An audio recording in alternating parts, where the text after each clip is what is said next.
The poor pessimist leads an ugly life. Pessimism, the deadly disease of always looking on the bad side, the problem side, the difficult side, checking all the reasons why it can't be done. He doesn't try to figure out what's right. He tries to figure out what's wrong. He doesn't look for virtue. He looks for faults. And when he finds them, he's delighted. How ugly. This is the poor guy who looks through the window, doesn't see the sunset. He sees the specks on the window. There's a war going on. Good versus evil. Light against darkness. Truth against lies. I'm talking about the war in your head. That person that's holding you back, that person that's bringing you down, that person is you.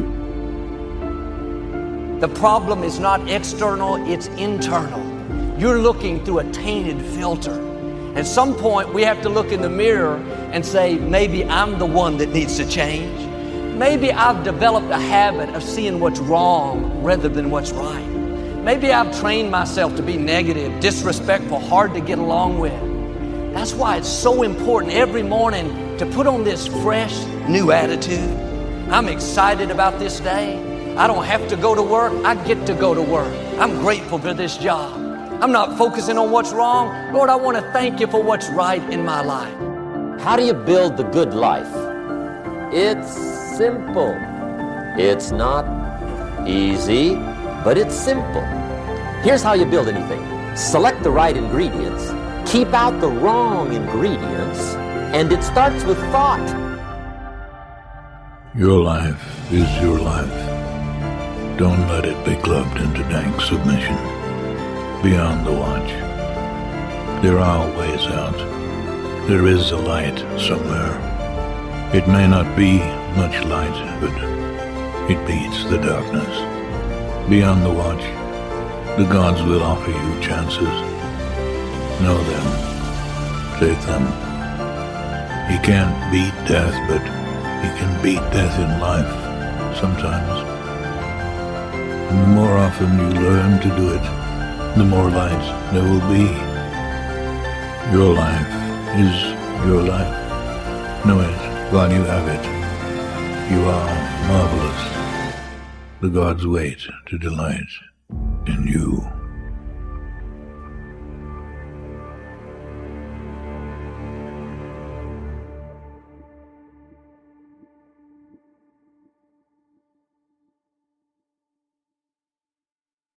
I guess the other reason that people are on my case to some degree is because I have made a strong case, which I think is fully documented by the scientific literature, that there are intrinsic differences, say, between men and women. And I think the evidence in that, this is the thing that staggered me, is that no serious scientists have debated that for like 4 decades. That argument was done by the time I went to graduate school. Everyone knew that human beings were not a blank slate, that biological forces not parameterized the way that we thought and felt and acted and valued. Everyone knew that. The fact that this has become somehow debatable again is just, especially because it's being done by legislative fiat, they're forcing it. We were talking about the relative evolutionary roles of men and women. This is speculative, obviously. And because our research did indicate, it's tentative research so far, that the SJW sort of equality above all else philosophy is more prevalent among women. Well, it's predicted by the personality factors that are more common among women. So agreeableness and high negative emotion, primarily agreeableness. But in addition, it's also predicted by being female.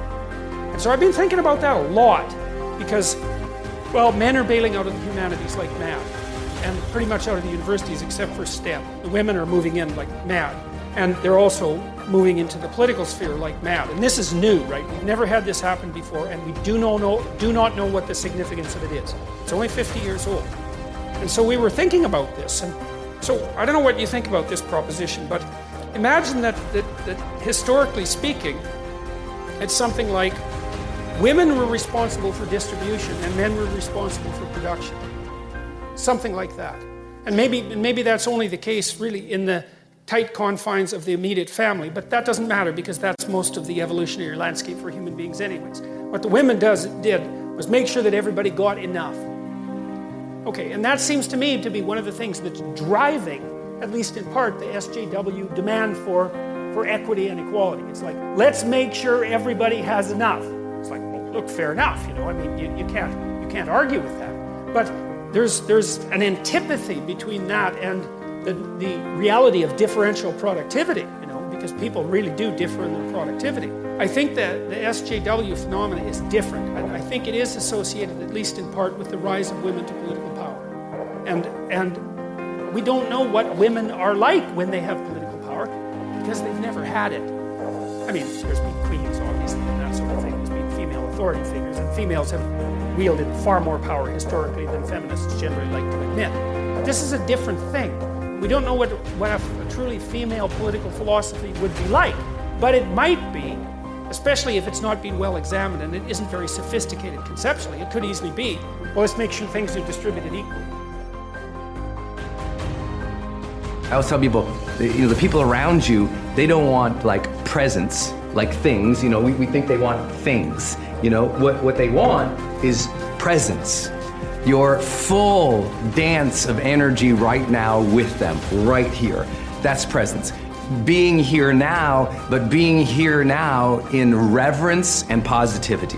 What people want from us is presence, that full engagement in the minute where we're having that dance of energy between us that is positive and reverential, meaning we have reverence for each other, we have reverence for our lives, and I'll tell you what, if all you got from this entire session today was you know what, I need to start showing up for my family, for my team, in the ways that I serve, with more presence that is a dance with the energy of the moment, and that is positive, and that has real reverence, I'm telling you what, that's what life's about. Self-mastery, to me, from what I've learned from our high performance studies, is full engagement.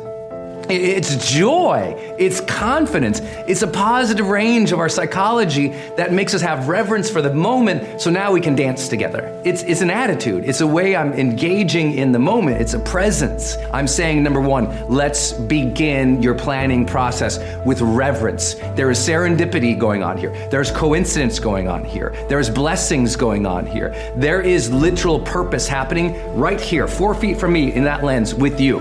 There's a reason that you are here.